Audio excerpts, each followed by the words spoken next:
হচ্ছে। হুম হুম সো দেখো মায়ের পায়ে ব্যথা, সকালবেলায় দেখলে তো মা রুটি করছে, ওটা জাস্ট তখন আমি টিউশন করে এসেছি তো তার জন্য ওই অবস্থায় করতে হয়েছে। মানে মাকে দেখেছো যে রুটি করছে আর এতক্ষণ দেখো আমি রুটি বেলছি। রাত অনেকটা রাত হয়ে গেছে, 7:30 বাজে আমাদের ঘড়িতে। ঠিক আছে, অ্যাকচুয়াল টাইম আমি জানি না, 10:53। 10:53। আমার বাবা মনে হয় গোপালকে ঘুম পাড়াতে গেছে 10টার সময়। মানে আমার বাবা গোপালের সাথে একটু নিদ্রায় মগ্ন আছে, এখন নামেনি।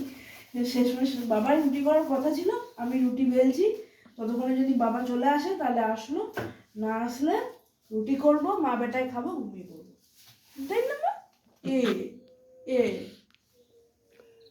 রুটি গোল হচ্ছে তোর? যেরকম হচ্ছে খেতে পারলে খাবা, না খেতে পারলে এটা আমার থেকেও বেশি গোল হচ্ছে। হ্যাঁ বুঝি গো মা, বুঝি, এখন কেউ করার